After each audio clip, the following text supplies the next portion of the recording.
کراچی سمیت سندھ کے تعلیمی اداروں میں موسم سرما کی چھٹیوں کا اعلان۔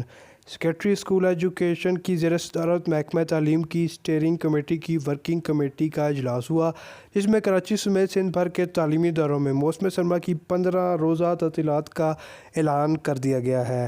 محکمہ تعلیم سندھ کی ورکنگ کمیٹی نے صوبے کے تعلیمی اداروں میں موسم سرما کی تعطیلات 20 دسمبر سے شروع کرنے کا فیصلہ کیا، جو 2 جنوری تک جاری رہیں گی، جبکہ سندھ میں تعلیمی ادارے موسم سرما کی تعطیلات کے بعد دوبارہ 3 جنوری 2022 سے کھلیں گے۔ موسم سرما کی تعطیلات 15 روز پر محیط ہوں گی۔ اجلاس کو بتایا گیا ہے کہ چونکہ 9ویں اور 10ویں جماعتوں میں نئی اسکیم آف اسٹڈیز کے تحت نصاب تبدیل اور مضامین میں اضافہ ہو چکا ہے، لہذا تعطیلات کو طویل نہیں کیا جا سکتا۔ اجلاس میں شریک محکمہ صحت کے نمائندے نے تعلیمی اداروں میں 12 سال سے زائد عمر کے بچوں کی ویکسینیشن پر بھی زور دیا۔